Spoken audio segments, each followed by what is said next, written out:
राजकुमारी बोली, अगर आपने मेरे 10 सवालों के जवाब ठीक से दिए और मुझे चौसर के खेल में हरा दिया तो मैं आपकी हो जाऊंगी। अगर ऐसा नहीं कर पाए तो आपको सदा के लिए मेरा कैदी बनना पड़ेगा। राजा बोला, अपने प्रश्न शुरू करो राजकुमारी, मैं तैयार हूँ। राजकुमारी बोली, ठीक है तो बताओ राजन, कौन सा तालाब बिना पानी के होता है, कौन सा पेड़ बिना डाल के होता है, कौन सा पक्षी बिना पंख के होता है और कौन सी मौत बिना समय के होती है। राजा वीरसेन ने गुरु गोरखनाथ का ध्यान करते हुए जवाब देने शुरू किए। सुनो राजकुमारी, आंखें हैं जो बिना पानी का तालाब है, मौत है जो बिना डाल का पेड़ है, जीव है जो बिना पंख का पक्षी है जिसका कोई भरोसा नहीं कब उड़ जाए, और नींद है जो बिना समय की मौत है। राजकुमारी ने दूसरा प्रश्न किया, कौन तपस्वी है जो नित्य तपस्या करता है, कौन है जो रोज सुबह उठकर स्नान करता है, कौन है जो सब रस उगलता है और कौन है जो सब रस खाता है। राजा बोला, सूर्य ऐसा तपस्वी है जो नित्य तपस्या करता है, ब्राह्मण रोज सुबह उठकर स्नान करता है, इंद्र राजा वर्षा के रूप में सब रस उगलते हैं और धरती है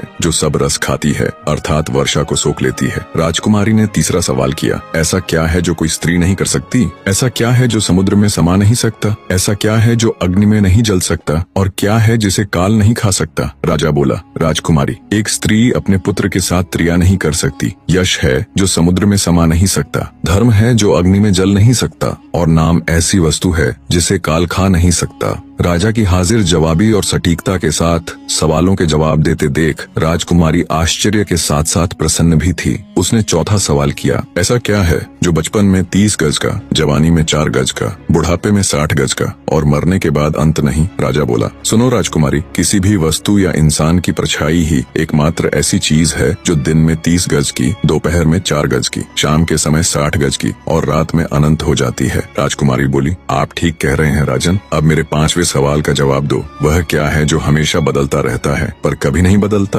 राजा वीरसेन बोला, राजकुमारी, वह है परिवर्तन का नियम। संसार में सब कुछ बदलता रहता है लेकिन यह सत्य कभी नहीं बदलता कि परिवर्तन ही संसार का नियम है। जो इसे समझ लेता है वह जीवन के उतार चढ़ाव में शांति पाता है। राजा वीरसेन के जवाबों से अब तक पूरी तरह संतुष्ट राजकुमारी सत्यभामा कहती है, बहुत खूब राजन, अब मेरे छठे प्रश्न का जवाब दीजिए। अगर हर चीज पहले से तय है यानी हमारा भाग्य, तो फिर कर्म करने की क्या जरूरत है। छठे सवाल का जवाब देते हुए राजा वीरसेन बोला, भाग्य और कर्म दोनों साथ साथ चलते हैं। भाग्य हमारे पूर्व जन्म के कर्मों का फल है लेकिन वर्तमान कर्म से हम अपने भविष्य को बदल सकते हैं। यदि कोई किसान अपने खेत में कुछ भी न बोए और कहे कि जो भाग्य में होगा वही होगा, तो क्या उसे अन्न मिलेगा? नहीं, उसे मेहनत करनी होगी, बीज बोने होंगे, पानी देना होगा, तभी फसल आएगी। इसी तरह कर्म हमारा प्रयास है और भाग्य उसका परिणाम। राजा की एक बार फिर से सराहना करते हुए राजकुमारी सत्यभामा ने अपना 7वां प्रश्न किया।